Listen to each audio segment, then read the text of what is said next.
আমরা দেখেছিলাম সেটা ধর্ষণ হোক, হত্যা হোক, শিশু হোক, নারী হোক, বিভিন্ন রকম অঘটন ঘটলেই সবসময় আমরা দেখেছিলাম যে সাধারণত সেই পরিবারকে প্রধানমন্ত্রী দপ্তরে ডেকে আনা হয়, সেখানে মাননীয় প্রধানমন্ত্রী সেখানে সহানুভূতি প্রকাশ করেন। কিন্তু আমাদের এই বিএনপি সরকার, তারেক রহমান সরকার কিন্তু তার ভূমিকা পরিবর্তন আসছে। উনি কিন্তু সশরীরে উনি কিন্তু সেই যারা নৃশংস ঘটনার শিকার হচ্ছেন সেই পরিবারের পাশে যাচ্ছেন। বিশেষ করে রাইসার যে ঘটনাটা গত বৃহস্পতিবার আমাদের বিশেষ করে ঈদুল আজহা বন্ধের পূর্বে আমাদের সর্বশেষ ক্যাবিনেট সভা ছিল, সেই ক্যাবিনেট সভায় উনি সিদ্ধান্ত দিলেন যে উনি রাইসার পরিবারের সঙ্গে সাক্ষাৎ করতে যাবেন। সেইখানে কিন্তু আমাদের এক মন্ত্রী বলে উঠলেন যে স্যার, সেইখানে তো অনেক বিক্ষোভ হচ্ছে, অনেক মিছিল হচ্ছে, আপনি কীভাবে যাবেন? উনি একটি কথা বলছেন, আমি সত্যের পক্ষে আমি সত্যের পক্ষে, আমি ন্যায়ের পক্ষে, আমি অন্যায়ের বিরুদ্ধে, এবং যে কোনো দুষ্কৃতিকারী কোনো অঘটন ঘটলে তার বিরুদ্ধে আমি আমার সোচ্চার রাখবই এবং আমি কথা বলবো এবং শাস্তির জন্য আমি সর্বাত্মক চেষ্টা করব।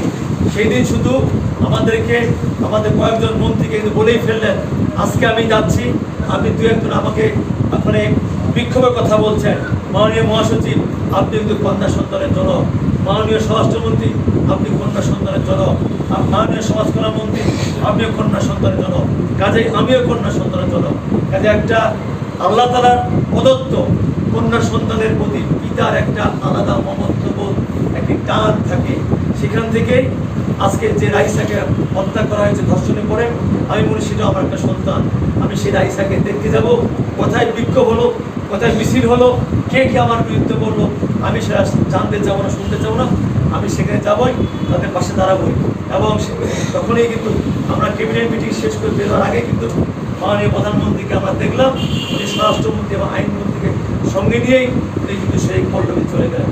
উনি যখন পল্লবীতে গিয়েছেন সেই সময় আমরা দেখেছিলাম কতিপয় রাজনৈতিক দলের নেতৃবৃন্দ সেখানে মব সৃষ্টি করেছেন এবং মাননীয় প্রধানমন্ত্রীকে ভুয়া স্লোগান দিয়েছেন।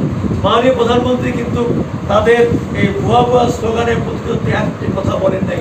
উনি শান্ত নিম্নভাবেই উনি কিন্তু সেই রাইসার পরিবার কাছে গিয়েছিলেন, তার পরিবেশের সমবেদনা জানিয়েছেন এবং যত সময় তার বিচার করে তার ব্যবস্থার জন্য আশ্বস্ত করেছেন এবং তার যে বড় বোন, সেই বড় বোনের সারা জীবনের দায়িত্ব গ্রহণ করে সেই পরিবারকে উনি এটুকু নিশ্চয়তা দিয়েছেন, ইনশাল্লাহ এই রাইসার বিচার অল্প দিনের ভিতরে এই বাংলাদেশে পালিত হবে।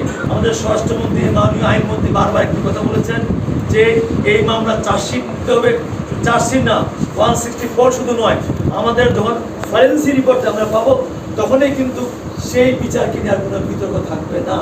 সেই জন্যই কিন্তু আমাদের বিশেষ করে এই দুই মন্ত্রণালয় এবং মাননীয় প্রধানমন্ত্রী যাওয়ার পরেই আমরা নিশ্চয়ই বক্তব্য দেখেছেন যে বিশেষ করে ফরেন্সিক রিপোর্ট পেতে 24 দিন 3 মাস সময় লাগে, সেই ফরেন্সিক রিপোর্ট কিন্তু 2 দিনের মধ্যে সংগ্রহ করা হয়েছিল, চার্জশিট সংগ্রহ করা হয়েছিল এবং আসামে 164 নেওয়া হয়েছে।